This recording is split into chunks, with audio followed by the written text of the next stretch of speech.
सुप्रभात प्रिय विद्यार्थियों। कक्षा 4 हिंदी विषय में आप सभी का स्वागत है। बेटा, हमने हमारी पाठ्य पुस्तक मेधा के पाठ 2 बुद्धिमान कौन कहानी को बहुत अच्छे तरीके से पढ़ा, समझा है ना। इसके शब्दार्थ हमने कॉपी में लिखे, प्रश्नोत्तर भी हमने लिख लिए हैं और ये पुस्तक में जो है आपकी एक्सरसाइज में भी प्रश्नोत्तर हैं, वो हमने बुक में कर लिए थे कल। और उसके बाद रिक्त स्थान की पूर्ति भी हमारी हो गई थी, है ना। और जीने की राह हमने आपको समझा दिया था और इसमें से जो आपको पसंद है उस पर आपको पैराग्राफ लिखना है। और अब बारी आती है बेटा भाषा की दुनिया की।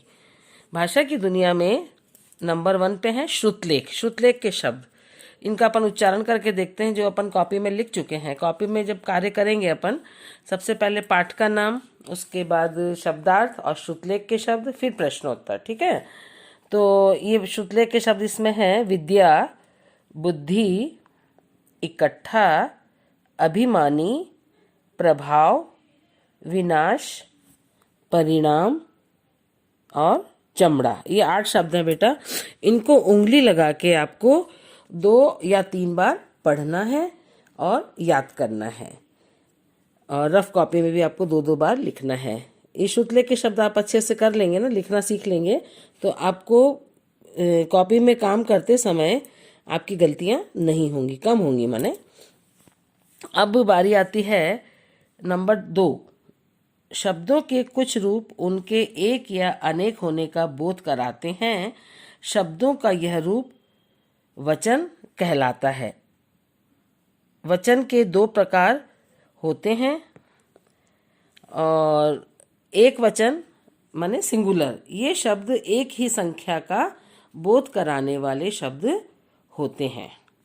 और बहुवचन माने प्लूरल, ये शब्द एक से अधिक की संख्या का बोध कराने वाले शब्द होते हैं। तो इन शब्दों के बहुवचन रूप लिखिए। जैसे विद्या का है विद्या, विद्या का बहुवचन है विद्याएं, एक के ऊपर चंद्र बिंदु। और ख है मांसपेशी, तो मांसपेशी में बेटा श में बड़ी की मात्रा लगी हुई है। बहुवचन बनाते समय हम इसको छोटी की मात्रा में बदल देते हैं और लास्ट में या और चंद्र बिंदु लगा देते हैं। तो मांसपेशी का बहुवचन मांसपेशियां। और ऐसे ही ग में शब्द है अस्थि, अस्थि का बहुवचन अस्थियां। घ है चमड़ा, चमड़ा का बहुवचन चमड़े। और नंबर 3 पर है कुछ संयुक्त अक्षर हल चिन्ह। हलन चिन्ह मतलब वो किसी अक्षर को आधा बताने के लिए हम नीचे एक कॉमा जैसा लगाते हैं, उसको हलंत बोलते हैं। तो हल चिन्ह का प्रयोग करके बनाए जाते हैं। जैसे ट आधा और उसमें हमने ट पूरा जोड़ दिया तो 2 ट बन गए। हल चिन्ह वाले संयुक्त अक्षरों से बना एक एक शब्द नीचे दिया गया है। उनके सामने ऐसे ही 3-3 शब्द लिखिए। क में है द आधा और य, द्य, विद्या इसका उदाहरण है। और ऐसे ही हमारे पास 3 शब्द ये हैं विद्यार्थी, विद्यालय, पद्य। पद्य माने कविताएं वगैरह जो होती हैं उस भाग को हम पद्य कहते हैं। और ख है आधा द और ध, तो इसका उदाहरण है बुद्धि। बुद्धि के जैसे 3 शब्द हैं बुद्ध, शुद्ध, वृद्ध। वृद्ध माने बुजुर्ग, बड़े। और ग है आधा ट और ठ, इकट्ठा। इकट्ठा जैसे तो लठ, लठ माने मोटी लकड़ी। पट्ठा, पट्ठा माने पहलवान। और गट्ठर, गट्ठर माने ग्रुप ऑफ स्टिक्स, मतलब लकड़ियों का गट्ठर या किसी भी चीज़ का गट्ठर। खूब सारी चीज़ें एक साथ इकट्ठी तो गट्ठर कहलाती है ना। अब नंबर 4 पे है इन शब्दों में जो व्यक्तिवाचक संज्ञा है उन पर गोले लगाइए। तो अब इनमें बेटा व्यक्तिवाचक संज्ञा कौन कौन से हैं? शेर, शेर आपका अगर जानवर होता तो जातिवाचक में आता, क्योंकि शेर का नाम है तो ये शेर हमारा व्यक्तिवाचक में आ जाएगा। और अगर देखिए शेर में जैसे बब्बर शेर है तो अगर नाम देते हैं तो फिर ये शेर जातिवाचक में आ गया, लेकिन हम यहाँ पर इसको व्यक्तिवाचक में लेंगे। पाटलिपुत्र, पाटलिपुत्र जगह का नाम है तो ये भी व्यक्तिवाचक में आएगा। प्राण, प्राण जातिवाचक में। ज्ञानदेव व्यक्तिवाचक में, है ना, व्यक्तिवाचक में गोला लगाएंगे हम। चमड़ा, चमड़ा भी एक जातिवाचक है, खूब तरह के चमड़े होते हैं। मित्र भी एक जाति है, जातिवाचक। नगर भी जातिवाचक है, और ज्ञान भी जातिवाचक है। वृक्ष भी जातिवाचक, क्योंकि वृक्ष का नाम नहीं है।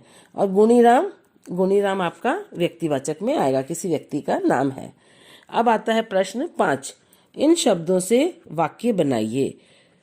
प्रभात, प्रभात माने सुबह, मॉर्निंग, सवेरा। प्रातः, प्रभात काल में चिड़ियां चहक रही थीं, माने सुबह चिड़ियां चहक रही थी। प्रभात के नीचे हम अंडरलाइन कर देंगे। दूसरा शब्द है प्राण। ज्ञान देव ने शेर में प्राण फूंक दिए, माने उसको जिंदा कर दिया, वापस जान डाल दी। प्राण के नीचे अंडरलाइन। ग वाला है शक्ति। भारत एक शक्तिशाली देश है, तो शक्ति के नीचे हम अंडरलाइन कर देंगे। घ वाला है प्रयोग। हमें शक्ति का प्रयोग बुद्धिमानी से करना चाहिए। तो ये जो वाक्य है ना बेटा, हमने आपके हेल्प के लिए आपको बताएं, लेकिन आप अपनी मनपसंद के वाक्य बनाएंगे इन शब्दों से, ठीक है। अब है नंबर 6। जो उत्तर सही हो उसके सामने सही का निशान लगाइए। क, यह शब्द भाववाचक संज्ञा है। मारकर, दिखावा, बुद्धिमानी। दिखावा शब्द में दिखाने का भाव उत्पन्न हो रहा है, तो दिखावा के आगे आप टिक कर लेंगे नंबर 2 पे। ख है, इस शब्द में र पदेन आया है, तो र पदेन माने नीचे वाला र, है ना। पदेन और रैफ दोनों में क्या अंतर? रैफ होता है ऊपर वाला र। ऊपर जब र का उच्चारण आधा होता है तो वह ऊपर लगता है, और र का उच्चारण जब पूरा होता है तो वह नीचे लगता है। तो लेकिन बेटा हमारे यहाँ तो 2 जगह इसमें र पूरा लगा हुआ, देखिए र पदेन। मित्र त आधा और नीचे र पूरा है। क्रम का आधा और र पूरा है, तो हम इस प्रश्न को ही बदल देंगे। इस शब्द में र पदेन नहीं आया है, तो केवल एक शब्द है जिसमें पदेन नहीं आया है, वो है पुनर्जीवित। इसमें रैफ आया, रैफ, ठीक है। अब है ग वाला। इस वाक्य में रेखांकित शब्द एक वचन रूप में है। चौथा मित्र कम पढ़ा लिखा था। शेर 3 मित्रों को खा गया। चारों मित्र जंगल से होकर जा रहे थे। तब आपको क्या करना है? नंबर 1, चौथा मित्र कम पढ़ा लिखा था, इस पे आपको टिक करना है, ठीक है बेटा। अब आता है रचना का संसार। तो इसको ये पढ़ के और समझने वाली चीज है बेटा। इनमें से भी जो चीज आपको अच्छी लगती है उस एक चीज को आपको कॉपी में एज ए प्रोजेक्ट करना है, आपको बड़ा मजा आएगा। नंबर 1, शेर, बाघ और चीता का चित्र अपनी कॉपी में चिपकाइए। तीनों के बारे में कुछ ऐसी बातें लिखिए जिससे यह पता चले कि तीनों अलग अलग जानवर हैं। नंबर 2, आप जब कोई पाठ पढ़ते हैं तो केवल रटते हैं या उसमें छिपा संदेश भी समझने की कोशिश करते हैं। तो बुद्धिमान कौन नामक पाठ से आपने क्या सीखा, इस बात को भी आप एक पैराग्राफ लिख सकते हैं। कक्षा तो अभी आपकी है नहीं, ऑनलाइन अपन कर रहे हैं, तो इस पे भी आप चाहें तो एक पैराग्राफ लिख सकते हैं।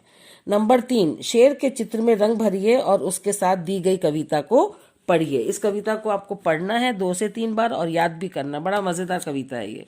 चित्रकार सुनसान जगह में बना रहा था चित्र, इतने में वहां आ गया यमराज का मित्र। उसे देखकर चित्रकार के तुरंत उड़ गए होश, नदी, पहाड़, पेड़, पत्तों का रह न गया कुछ जोश। फिर उसको कुछ हिम्मत आई, देख उसे चुपचाप, बोला सुंदर चित्र बना दूं, बैठ जाइए आप। उकड़ू मुकड़ू बैठ गया वह, सारे अंग बटोर, बड़े ध्यान में लगा देखने चित्रकार की ओर। कौन देखने लगा? शेर। चित्रकार ने कहा, हो गया आगे का तैयार, अब मुंह आप उधर को करिए जंगल के सरदार।